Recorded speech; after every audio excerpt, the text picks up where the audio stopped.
Totalisht i zhbalancuar. Totalisht i zhbalancuar. Çfarë do të thonë këto 4 vite? Është thellësisht i zhbalancuar. Këto 4 vite si parashikon? Domethënë duhet të shpresojmë tek magjia e mirësisë së pushtetit. Kjo është shumë e rëndë. Shumë e rëndë është. Me thënë vërtetën, shumë e rëndë është. Vere vetën ti tash në krye të këtij pushteti, i në mandatin e 4 me këtë shifra. Çfarë do bëj Rama? Si e parashikon? Po pyesim një banjanë, një kompetent. Ai do duhet bëj një strapacim shumë të madh për t'u treguar gjithnjë më shumë humble, pra i përulur dhe jo arrogant, sepse Rama ka shumë problema dhe shumë afër arrogancës, edhe kur ka logjik të pakundërshtueshme, tentohet të quhet arrogant. E para, e dyta, Rama ka një problem shumë të madh me mënyrën se si funksionon institucionet e shtetit. Pra i anashkalon shumë kohë, e ka priri atë. Duke qenë që edhe mendon më shpejt se sa që ndjek administrata, me sa duket, e ka këtë smundje, por nga ana tjetër, shifeni çfarë ndodh, domethënë, në qoftë se ti anashkalon hallkat, atëherë legjitimohet spaku. Dhe kjo është një problem shumë i madh. Dhe aty besoj që Rama do ta ketë në kushte normale do ta ketë të vështirë menaxhimin e punëve të përditshme, jo se ka ndonjë problem me këtë parlament, ai nuk ka pas problem me asnjë parlament. As me 74. As me 74. Kjo është e vërtetë. Dhe kjo është edhe problemi më i madh politik që kemi ne, jo vetëm për shkak të kësaj konfigurimi, po edhe e kishim edhe shkruar që parlamenti, cilësia e parlamentit ka ardhur duke rënë gjithnjë e më shumë. Pra sot i ke pak dhe gjithnjë më pak emra, dinjitoz, kontribus, politik, pra domethënë nëse do kishim fjala vjen në grupin parlamentar të Partisë Socialiste 20 Erion Braçe, unë nuk do kisha asnjë problem, do isha shumë i lumtur. Më pëlqeve këto shumë i dhëqëm. Realisht do isha shumë i lumtur sepse unë e di që Erion Braçja është javlena ideal, ka përvojë politike të jashtëzakonshme, është punëtor politik i jashtëzakonshëm. Edhe punëtor, dhe i ndershëm. Është i ndershëm dhe është i balancuar, dhe për shkak të saj ka balancë. Pra nuk e çon kurrë në ekstrem. Kishe frikë të erës edhe mund mos zgjidhej? Mund të digjej? Braçe? Më thënë drejtën, unë nuk kam votuar, por kujt kam pas mundësi, kam thënë që qofse keni nda mendjen të votoni për Braçe? Të bërë fushat? Wow! Ku kam pas mundësi, se nuk e dua këtë favor, po. Jo, po kjo është shumë e bukur, shumë e bukur. Ti votove këtë herë? Jo, nuk kam votuar, kisha premtuar që nuk votoj. Kisha bërë një premtim, nuk dua, nuk është ky mjedisi im. Tani, Rama me këtë super, po themi mazhorancë, mund të zbatoj atë devizën historike të Fatos Nanës që t'ja pushtet për të bërë shtet? Kjo kërkon vetëm qetësinë edhe mendjen e Fatos Nanos. Se ti ke punuar me Fatos Nanon. Kam punuar me Fatos Nanon dhe po të them që ja di për nder atij njeriu se më ka mësuar substancën e administrimit publik të shtetëror dhe të bërit politik. Andaj thoshe unë ka ky ylli Banjani diçka nga Fatos Nanon. Ke diçka nga Fatos Nanon më hodhi në mes, kam qenë 30 vjeç. Më hodhi në mes detit, mëson notin. Pra, duket më çoj sekretar të përgjithshëm të Këshillit Ministrave. Sekretari i përgjithshëm të Këshillit Ministrave do të mallkosh njëri. Shko atje thuaj, sepse aty është një zyrë që... Sa punove? 2 vjet, po? 2 vjet. Është një zyrë që vjen çdo gjë. Përputhen interesa, konflikte. Të gjitha. Ke jurisprudencë, ke financë, ke administrat, ke presion politik, ke çdo gjë. Do thonë kryeministri real. Ai ka ose kryeministri burokrat. Unë dua të them po, kryeministri burokrat dhe ai më besoi. Ma besoi këtë gjë dhe unë kam mësuar shumë për atë. Dhe gjithashtu në mjedisin politik Fatos Nano ka bërë shumë gjëra pozitive, po një nga më pozitivet ka qenë marrëveshja e 2002-shit. Sepse ka shumë që spekulojnë. Me PD-n për presidentin dhe për... Ka shumë që spekulojnë me këtë, që edhe Berisha spekulon sot, që do të vinte standardi 2001-shit. Po, me ka thënë disa, po, shumë e vërtet kjo. Po, ke kapu një pikë shumë të rëndësishme. Është spekulim sepse në 2001-shin jemi në zgjedhjet e 2001-shit, po të kthehemi pak në kohë, po, ishin situata e Dushkut. Po, e dim. Në një balotazh u bë Dushku dhe Dushku i duhej Fatos Nanos për të bërë president me votat të PS-s. PS-ja i mori ato vota, por për shkak se grupi i Ilir Metës në PS kundërshtoi. Nuk e pranoi Fatos Nanon, atëherë Fatos Nano u kthye në origjinën e tij politike. Kryeministri. U kthye në origjinën e tij politike. Spari luftoi grupin Meta KPDF. dhe së dyti vendosi një standard komunikimi me opozitën. Dhe në këtë standard komunikimi Po. është bërë një marrëveshje e cila është e vetmja unike në Se hapësirën. ju jeni duke thënë që nuk e detyruan ndërkombëtarët? Asnjë ndërkombëtar. Ndërkombëtarët ka qenë Po ju kundër. po hidhni poshtë një version të zotit Berisha. Po kjo është e vërtetë atë, unë këtu po i them këtu jam dëshmitar. Se ju jeni Këtu nuk e kam me të Në ato thënë. momente çfarë detyrë marrit? Unë isha ende në OSBE atëherë. Isha në OSBE. Isha brenda tyre ndërkombëtarëve që thoni ju. Jo, pritani se Që jo ishin kjo hajvan është të shumë e gjithë. rëndësishme. Domethënë, ju po thoni që marrëveshja Nano Berisha mbas zgjedhjeve të vitit 2001, Ka qenë e kundërshtuar fort nga ambasadorët e kohës. ç'a thua? Po jo këtë ta them unë. Ti po është një version zyrtar Po fort. që kanë qenë kundër? Nuk e donin, po nuk e Do donin. të ata që Ata nuk kishin- luftuan Fatos Klosin e Diramën. Nuk kishin atë, domethënë mandatin për të folur në publik.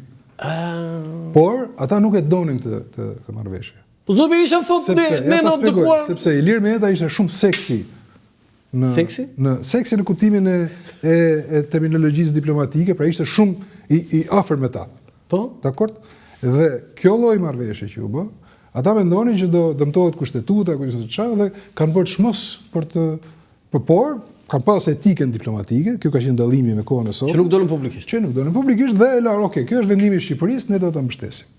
Po do nuk kishte mbështetje në ndërkombëtar. Absolutisht jo. Marrëveshja për Kjo është balancimin, shumë- kjo është- balancimin e jetës institucionale. Sepse me ato u zgjodh presidenti ka Mojsiu. qenë nis me Fatos Nanos, nisëm personale aty politike, shumë brillante, dakor? Atëre duhet Dhe- të bëjmë pyetje zotit Berisha këto ditë. Se ngeli duke e mbajtur si model. Komunikimi me Berishën erdhi në këtë Kazusi i zotit Berisha zgjedhjet të vitit 2001 marrëveshje. Është kështu apo jo? të na thot një ambasador që ja kam mbështetur atë.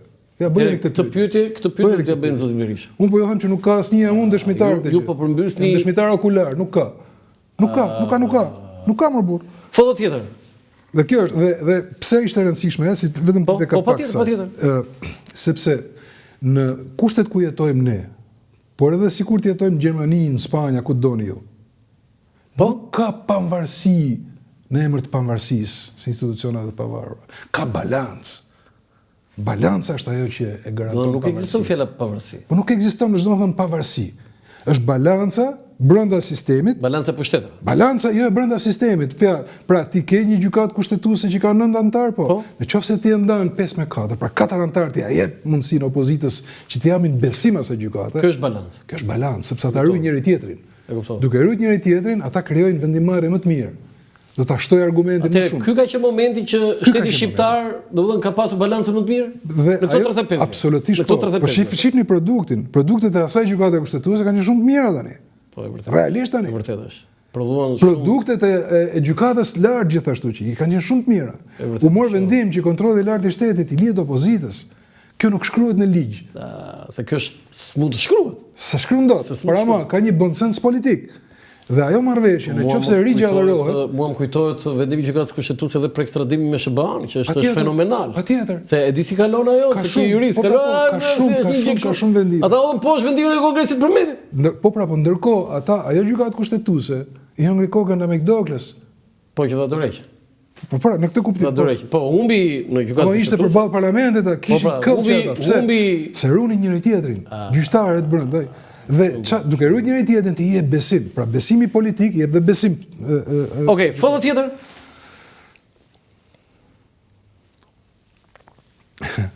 Altin Domani është djalë shumë i mirë, që dua ta them këtë gjë. Është tash si themi më djalë, se është babai i 2 fëmijëve. Është një profesionist shumë korrekt. Është njëri shumë i ndershëm, realisht.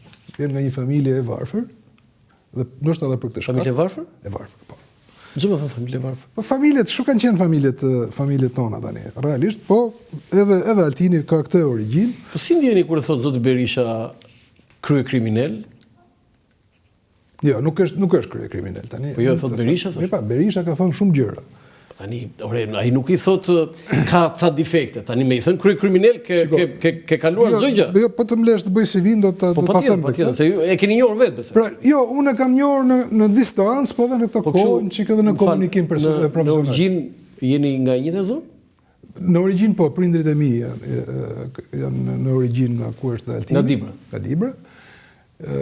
kjo mua më jep gjithë garancinë e nevojshme që është absolutisht figurë pa përlyer në këto hollit. Por si çdo kush ka defektet e veta, ndoshta Altini nuk është një drejtues i mirë.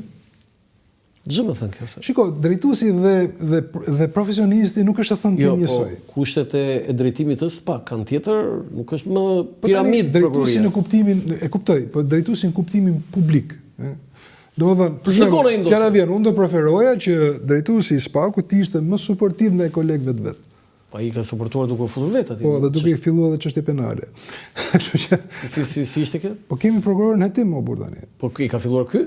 Po ka SPAK-u që si ka. Jo, ka rëndësia sepse ky urdhëron dot. Jo, edhe herë. Mos u kap te procesi. Pra domethënë, ti mund ta bësh këtë gjë, se do të rron ligje dhe puna të bëj. Në publik ti nuk shfaqesh si po themi Delia Zez e tufës ku bën pjesë, sepse i bie që shadhe vetët. Kjo është e para. E dyta, drejtuesi ka rol edhe bëj edhe politikën penale. Pra domethënë, fjala vjen, kjo rendja për ta pas mirë me agjencitë e huaja legjizlatuese. Nuk i duhet askujt kjo. Kjo është një punë rutinë. Do ta bësh bëje se ti është puna jote. Po kjo në breaking news, kemi kap një 300 gram drogë, 3 kilogram drogë, një sa është kap në Finland, çfarë pastaj? Po që kanë një 2 vlonjat atje që e pas kanë bërë nga celulari, që kanë zot ato. Po mirë, ka bërë dhe goditet tjera tani. E kam fjalën që kjo rendje nuk po e veçoj, po përpiqem të them që nuk të japin pikë ty si drejtues, politika që ndjek ndaj shtetasve tu për llogaritë e një shteti tjetër, sepse ai shteti tjetër nuk e bën të njëjtën gjë me shtetasit e vet për ne. Dakor, tani se e paguajnë shqiptarët Altin Domanin, jo finlandezët. Kush e sulmon më shumë Altin Domanin, të djathtë, PD-ja apo PS? Unë mendoj që Altini është i sulmueshëm nga të gjithë, për shkak të kurajës ekstra që ka fut në drejtimin e SPAK-ut. Personalisht besojeni ose jo, unë jam kritik ndaj mënyrës se si bëhen hetimet. E ke fjalën për rastin e zotit Meta, apo sidomos të zotit Velie? Po, të gjitha rastet. Edhe për zotin Velie? Janë disa vite, po edhe për Velien, patjetër, edhe për Velien, edhe për Berishën. Ju keni mbajtur një qendrim edhe për Berishën, edhe për të gjithë. Po jo, keni mbajtur një qendrim për zotin Velie që ka qenë i pandryshuar, që nuk ka prova, keni thënë. Për të gjithë personat që janë në hetim dhe janë në masë sigurie, ligjërisht quhet që s'ka prova, mjaftueshëm për ta marrë të izoluar. Sa është person në hetim. Atëherë pse kanë arrestuar? Merret pa ndehur, atëherë po. Jo, e kuptoj këtë, po pse? Çfarë pengon? Kështu shkriu klima, ligji është ellastik. Është ligj. Ligji është ellastik, pa patjetër që po ma. Atëherë ka drejt komisioni Xhafa, që duhet të ndryshojë këtë mënyrë. Komisioni Xhafa s'ka hiç drejt, s'ka bërë as i punë. Po jo, ka drejt që duhet ta kishte bërë, domethënë. Po jo, tani kanë filluar ata punë. Çka kanë filluar, kanë një vit e sa, që bën gam kod, s'kan bërë as i punë. Do të thonë ata duhet ta bëjnë këtë. Patjetër që po ma. Patjetër që po. Dhe pak a shumë nëse do ta riformuloni, do ishit ju autori i të shkruarët. Si do ta formulonit këtë? Arresti është një ngjarje ekstreme që i ndodh, dhe kjo ndodh në flagrancë. Po? SPAK-u është ndërtuar, e kemi ndërtuar si mekanizëm të jashtëzakonshëm, special, të veçantë për t'i zënë njerëzit me presh në duar. Jo për të bërë gjyqje. Do vetëm flagrancë. Tani flagranca është për këtë punë kemi bënë, se për komende e kishim ne, kemi prokurorin ashtu siç e kemi. Për të bërë gjyqje që gjeta ca prova unë, edhe tash kjo prova më duket se po tjetër më tjetër. Nuk ishte. Po ku është flagranca? Po zëre më burr duke numëruar lekat, se po këtë punë të kemi vu atje. Filmoje, kujtëm kapën në presh, kanë vetëm një gjë më kanë kapta, vetëm sekretaren e përgjithshme të Ministrisë së Shëndetësisë. Që e zunë, ajo është vetëm një rast që këta kanë justifikojnë mandatin kushtetues dhe rrogën. Në këtë pikë unë jam kritik, nuk diskutohet. Jo me personelin. Nëse do ekzistonte ky nem, ç'do ndodhte? Do t'i vendoste këta në një pozitë krejt tjetër. Krejt tjetër. Absolutisht po, këta do ishin krejtësisht të fshehtë, nuk do t'i njifte njeri. Do duhet merreshin me trika, do duhet merreshin me procedurë, me proces. Ky është qëllimi i prokurorit, nuk është qëllimi të bëj show. Qëllimi i prokurorit është të mbledh prova. Dhe ta zër tjetrin me preshën, ose për shembull të doli të ka përgjigj telefonin. Po këta janë fjalë më xhan. Këta janë fjalë, vepra ku është? E mund të di indicie. Po patjetër, shumë e fortë është indicia, e artë është. Edhe me këto të Sky ECC-s. Të arta janë, patjetër që po mo. Mi po vendimi ajo. Por ti do t'i lidhesh me një gjë që ka ndodhur, do ta lidhesh me një gjurmë gishti, do ta lidhesh me një pamje filmike, do ta lidhesh me një dëshmitar, do ta lidhesh me disa gjëra ndryshe, është kot ajo. Je avokati në një personazh në SPAK? Jam po, i disa personazhe. I disa i kujt? Të njohur. Çon si ka tani se ka tani të shkruajmë tani Ylli Manjani me metamorfozën po, jam shumë aktiv aty dhe kemi bashkë me Gurali Brother Mrarin, kemi bërë realisht një punë të jashtëzakonshme, jo për të mburur tani, për të zbërthyer procesin legal të Sky ECC-s. Proces i cili nga gjykatat tona dhe nga drejtësia refuzohet që të shifet sipas standardeve të ligjit. Po vendimi i gjykatës kushtetuese është i njëjtë si po. Përfshi dhe vendimin e gjykatës kushtetuese, e cila ka qenë nën presion. Nën presion. Me përgjime. Ja, nga këta, me përgjime. Me përgjime? Po patjetër. I kanë përgjuar. Pas vendi po do të po thuaj një skandal. Prokurorët kanë përgjuar. Po për çfarë kanë përgjuar ato? Se do na mbrojnë nga ne. Kanë përgjuar për vendimin, që ta shkruanin vendimin ashtu siç e kanë shkruar. Kjo është fakt. Dhe shumë ke metamorfozën e rilexove metamorfozën e Kafkës? E kam parë metamorfozën. Jo, e rilexove se jam i bindur që e ke lexuar. Ajo është po, metamorfoza e Kafkës është drejtësia e sotme tek njerëzit e thjesht, tek njerëzit që nuk i njeh askush. Foto tjetër, mos gaboj, kemi dhe një foto? S'kemi foto se llogarita me. Kam një pyetje që mund të ishte foto kjo.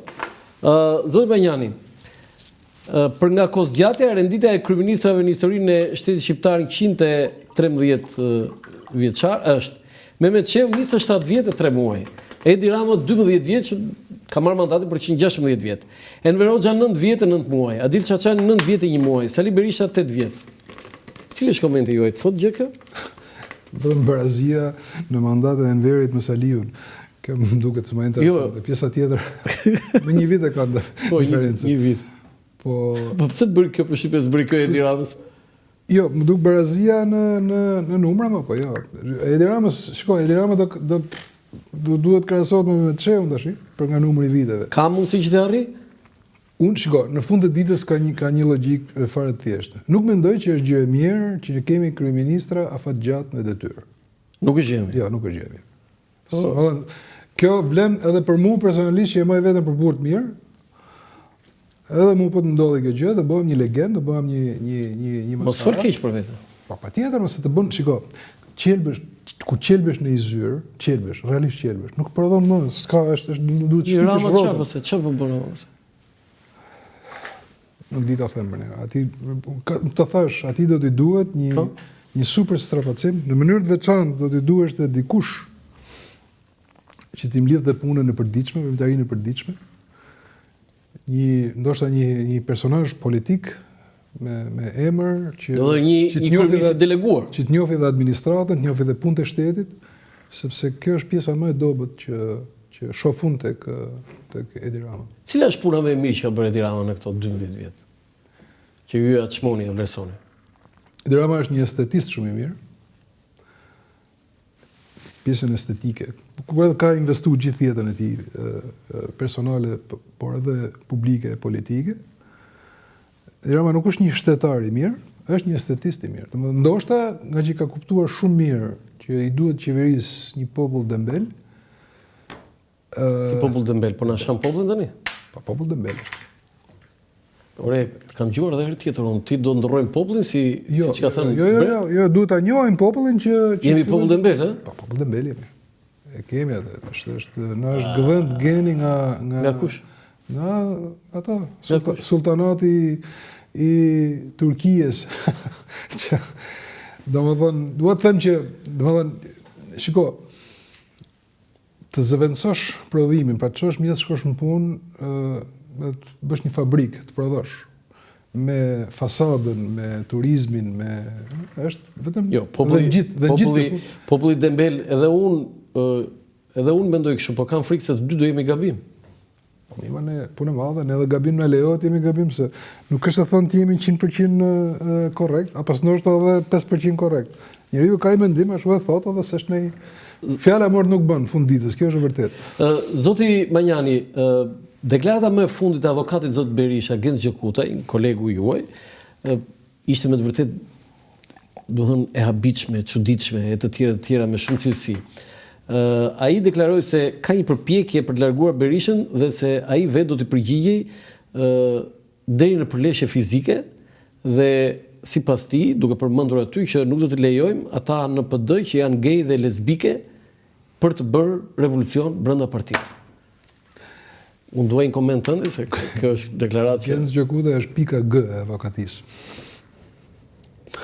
Që është? Pika G. G më, Genci, G. Pra se më ngrive gjakun?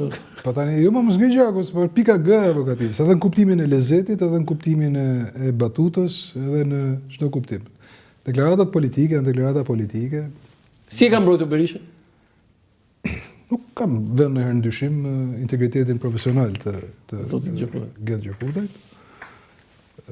Sigurisht është një çështje shumë voluminoze e Berishës dhe për mua është e stisur. E stisur? E stisur është, patjetër. Nuk merret në përgjegjësi penale i kryeministër vendimi i Këshillit. Pse pronari ka marrë tokën dhe e ka zhvilluar, tani kjo është mohabet kot. Apo ku duam të flasim Jo, po vendimi i Këshillit. Ministrave. Po nuk ka asnjë vendim të Këshillit të Ministrave. Ata e kanë marrë pronën nga gjykatat shqiptare. Kanë harxuar 15 vjet nga jeta e tyre për të marrë pronën. Si familja Bektashi, ashtu edhe Begeja, edhe çaja edhe. Kanë marrë pronën e kanë zhvilluar. Sim fare. Mund mendoj që Sali Berisha atyre u ka bërë dëm. Ju ka bërë në favor. Se të kesh mik kryeministrin, pra ti je dhëndër i kryeministrit, dhe të shkosh 15 vjet në përgjigje, kjo nuk quhet korrupsion drejtëmori. Qa avokatie. Po jo, po nuk është. Ti me realist tani. Okej, duam ta mbyllim, ta izolojmë politikisht atë histori tjetër. Por e vërteta është kjo. Do të thonë, Sali Berisha ka shumë hesape për të larë me këtë shoqëri. Ku diun, ta kishin hapur për shembull çështjen Gërdeci, çfarë do thosh? S'ke çaj thu se ka ndodhur. Se në 97. Ose në thërë, ka ndodhur gjëra, ose ku diun, qoftë 21 janari, ka ndodhur. Po jo kjo. Por jo kjo, sepse është një gjë që nuk ta zvenit atë dëshirën për të thënë fjalë të mira, kupton? Në këtë kuptim them që ose kujton tani, po na bëjnë edhe a ka korrupsion në familje? Familjarët janë një, nuk korruptojnë njëri tjetrin drejtëmori, se nuk më hyn te çfarë ndodh për te derës shtëpisë.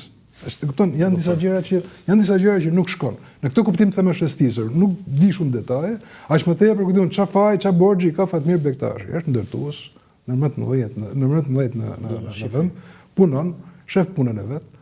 Tani çfarë diskutojmë? Çka ka për diskutuar? Ka marrë edhe ai pronën, ka zhvilluar. Tani çdo shoqëri tregtare që krijojnë këta me partneritet quhet korrupsion.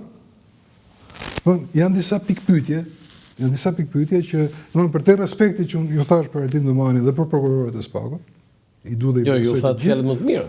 Po s'më pyete për tjerë se do ju them po është fjalë të mira gjithashtu. Keni një gjë për të thënë për një prokuror të thuaj? Jo, po ju them janë gjithashtu me fjalë të mira kam dhe prata si persona si profesionist.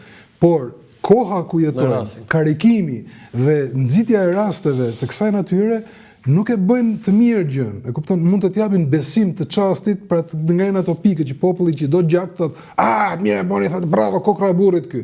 Por nesër bie gjëja. Nuk është afat gjatë kjo gjë. Afat gjatë është që ti po e merr problemin publik, po ja fuskot Gërdecin, po çoj deri në fund jepi përzgjidhje. Ose morë inceneratorët, po a keni marrë vesh gjë çka ka ndodhur me inceneratorët? Me përshtim se është dënuar Lefter Koka, po pse Lefter Koka i bën inceneratorët? Po kjo bëra ai tani. Ti me realist. Pra ti nuk i dhe informacion të besueshëm publikut, por thjesht shtove ndëshkimin, bjeri, futja, burgose, tani këtu je xhandarti, si më prokuror, si më drejtësi. Në këtë kuptim them që edhe çështja Berisha, po edhe çështja Meta, edhe çështja e atij Rënvelis. Veli. Realisht tani sa herë ankohet, ky shifini me vëmendje se ka një periodicitet, se s'kam thënë më herë. Sa herë ankohet Rënvelia, sa herë bën një ankesë, në apel ose këta fup i qesin i gjë3, i bidaf 3. U ankun apel, i nxorën përgjimet. U ankun gjykat të lartë, i shtu një akuzë, i shtu këtë banesën, ç'është kjo. Po më fal, këta nuk i kishin bërë këta para se ta arrestonin? Jo, shumë logjikshme kjo. Kjo i bie që e kanë në përndjekje atë, pra ti guxon kohë se mund të hap një letër tjetër. Kjo është përgjigje. Kjo është drejtësi, nuk është drejtësi, tash shikoj, Rënveli është njeriu i rryer në publik. ta them edhe këtë publikisht, është njëri që po ka shumë, nuk ka, domethënë, me sa duket, nuk ka qenë njëri karizmatik mjaftueshëm për të justifikuar detyrën publike. Por personi Eren Veliaj është në përndjekje politike. Tash kjo duhet thënë dhe kjo nuk na bën që të shitshëm dhe të bleshëm, se po t'ja thosh ty në këtë demokrat, të shitet bleva Arioni, çaj e ti. Se kjo është tani, është më bet kot. Si profesionist. Po pse kur flasim për Berishën na bleu Berisha? Po pse kur thëm për Samir Tahirin, bleu Samir Tahiri, mu kam shku thikë brisk me Samir Tahirin në qeveri, me qira fjalë. Mbleve qeveria? Po patjetër mo. Shkërkeq. Jo vetëm mbledhje, po edhe në komunikim zyrtar. Po, ama ajo që i bën Samir Tahiri, është pa drejtë vëlla. Është pa drejtë tani. E ke takuar Samir Tahiri? Nuk e kam takuar, më kam marrë vesh dhe i smur. Nuk e kam takuar. Smur? Kam marrë vesh që ka qenë i smur të kohë. Edhe sigurisht kam keqardhje njerëzore, po shumë mirë më vjen mirë. Avokatët ka kaluar. Por e pa drejtë është e pa drejtë. E pa drejtë është e pa drejtë tani. Zoti Banjani, në cilin televizion shkon më shumë dëshirë se kur shkon i ftuar për analizë? Ose të cili gazetar? Kam qenë i fokusuar më tepër në televizion, në programe të caktuara, ose te Erla. Te Erla Milli, po? Ose te Euronews. Ose te Krasta, po që te Krasta në ndërprem bashkëpunimin edhe për shkak të qëndrimeve të atij televizioni. Si ishte kjo? Ju ndërprem bashkëpunimin për qëndrimin? Po, ndërpreva bashkëpunimin, sepse ndërpreve ti? Po, ndërpreva, tash nëse drejtori i atij televizionit del edhe thotë që unë avokati Plum Gjokës nuk pas kam drejt të bëj komente publike për këtë Laçivitën apo këtë gjë, atëherë tash okay. Në televizion ç'të bëj? Se tu do të jesh avokati Berishës, më se s'bën që të kalosh testin për me... Je vënë një siklet nga pyetjet e gazetarëve? Pyetjet janë gjithmonë sikletshme. Pyetjet janë gjithmonë sikletshme. Thuaj, a je bo pishmon për çka ke thënë? Po, si derri. Po. Unë se pyeta këtë. Unë se bëra këtë pyetje. E bër pishmon për çka ke thënë? Patjetër, sepse ka moment. Ka shpëtuar ndonjë. Çfarë për shemb? Ju ka shpëtuar. Apo ajo, më duket virale, dikush është bërë ajo shqiptare, atje kë Dembele, atje Prince of Buk atje. Po Buka Gojës, po, është, domethënë, okay. Në kuptimin e të qenit i dashur me publikun. Jo, ta ka nequr me piskatorë atë, se ashtu del keq ajo. Po, jo, e kam dhënë tamam ata, po. Në kuptimin të qenit i dashur me pranë, nëse do dashuri nga publiku, duhet të jesh i kuruar, dhe sinqeriteti nuk ndihmon. Por unë jam pasionant, e kam këtë gjë. Edhe e ngres zërin, jo se jam nervoz, po e kam nga pasioni. Kur e ngre zërin është pasioni, nuk e bën, është puna, është edhe në sallën e gjyqit e ngre zërin, po nga pasioni, jo sa kam në një urrëtie apo në një mlef për të nxjerr. Edhe kjo është ajo që dhe aty më rëmben ajo. Duhet ta them për mëdha se në fund ditës ngushëllohem me këtë fakt. Fjalë është, asnjë e keq nuk vjen nga fjala. Do shkosh ashtu në stadium? Jo. Pse? Pse duhet shkoj në stadium të shtunën? Se nuk je tifoz, nuk e ndje kombëtare? Jo, fare. Kombëtare shqiptare, jo. Kombëtare shqiptare? Po këndi kë kombëtare? Kombëtare gjermane. Ndjek kombëtare gjermane, nuk ndjek kombëtare shqiptare? Mos më shkënjej kështu tani. Jo, nuk shkënjej, jo, them dorë. Dhe nuk do shikosh ndeshjen fare? Jo, se shoh. Do shikosh në televizor? Nuk e shoh më. Shqipëri-Serbi nuk do shikosh? Jo, nuk e shoh. Banjani po më shkënjej. Nëse luan Gjermania ditë, jo. Nëse s'luan, po. Jo, nuk luan Gjermania. Okej, si ti e të vafti, edhe mund t'i hedh në i sy, po jo në një tifoz do të pyes për këtë se tani ka plasur kjo Shqipëri-Serbi. Pa është politikë, s'është ndeshje. Po tani ne na kapin çika jo tani. Shiko, dikur unë kam qenë tifoz kisha fëmijë, shumë i keq me Partizanin. Por kishte kuptim sporti. Pse? Kishte shumë kuptim sporti, kishte garë sportive, kishte çfarë them domethënë. Po pse kjo s'ka, s'është garë sportive kjo? Shikoj, unë jam rrit në Lezhë, te stadiumi i Lezhës ne ndiqshim edhe stërvitjet e Bledar Kolëm kështu. Bledari ka dalvon, po ka dalvon, ëh? Ka dalvon, dhe ka qenë lojtar shumë i mirë. Nga më të mirët e historisë së futbollit shqiptar. Super inteligjent. Dhe ne shifshim edhe stërvitjet e lojtarëve nga qevi, sepse kishte plus që kishte gara sportive, të rinj, të thash, kishte ndeshje, kishte aktivitete. Sa tani jo. Tani s'ka zemër, por tani unë shoh vetëm ca baballar që paguajnë para për të çuar fëmijët që të luajnë futboll dhe që i bërtasin nga erat. Kupton? Kjo është një gjë që nuk është genuine gjëja. Dhe nuk mund të shkosh të bësh futboll deri në nivel kombëtar me këtë lloj mungese sinqeriteti. Si do t'i përgjigjesh atyre që thonë ka kom kosovar, sepse këto ditë është rikthyer kjo temë? Okej, të thash pra, të gjitha luftrat, ta thash që në fillim, që ne i kemi, si kom i kemi me njëri tjetrin.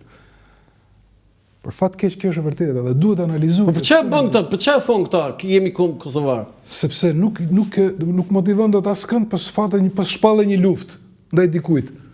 E kupton? Dhe nuk e llogarit askush dëmin katastrofik që i bën vetes me këto shpalljet e luftës. Kosova, Shqipëria, ne, ju kombi, ju vetë, ju rac këtej, raca ne. Ne një rac jemi. Aq jemi dhe një rac. E kupton? Dhe copash bëhemi, e kupton? Në këtë kuptim, do të them që kjo lufta që është fjala motivatore e shqiptarëve ka një problem që nuk shkon me mindsetin.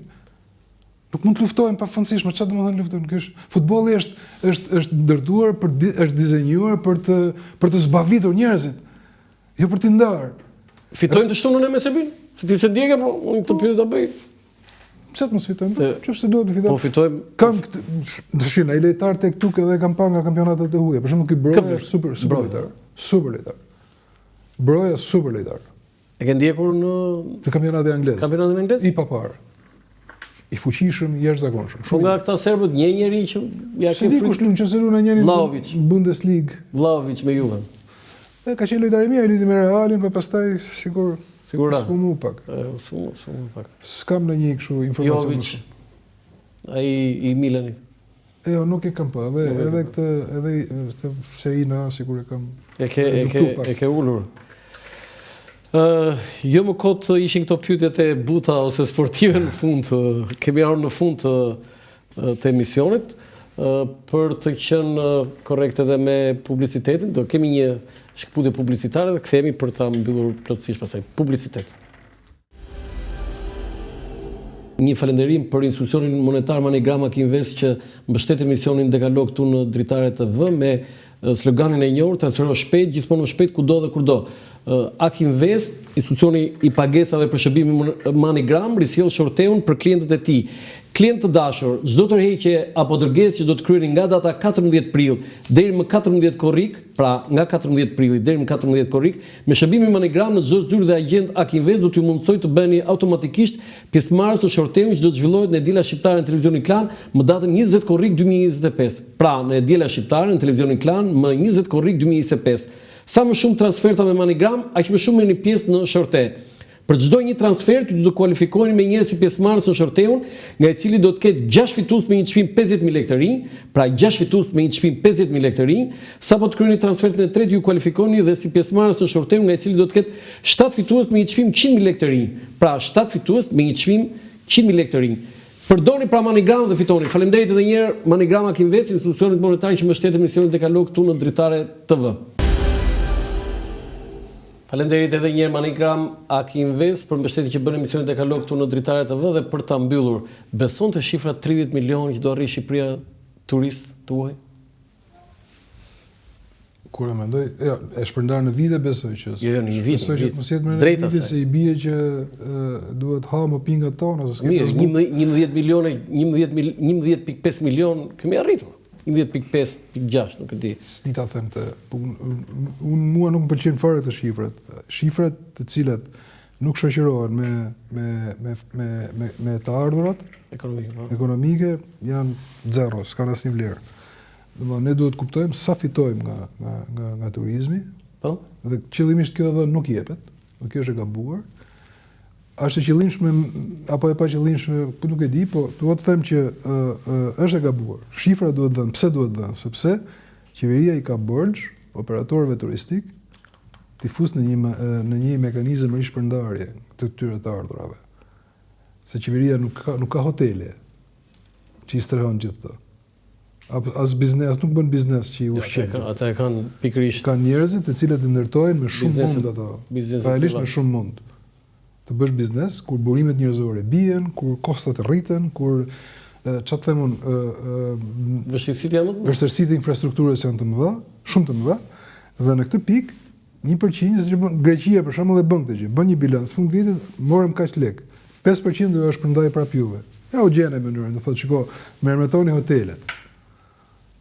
sepse keni pas minimalisht disa kosto konsumi. Shumë interesante. Pra, kjo duhet kërkuar. Sa para mlidhen në fund vitit nga ky aktivitet? Pse se jep qeveria këtë? Sepse s'do t'japi lek. Është thjesht fare. Zoti Menjani, të falenderoj shumë për intervistën, shumë e këndshme ishte. Kënaqësi, si gjithmonë kënaqësi.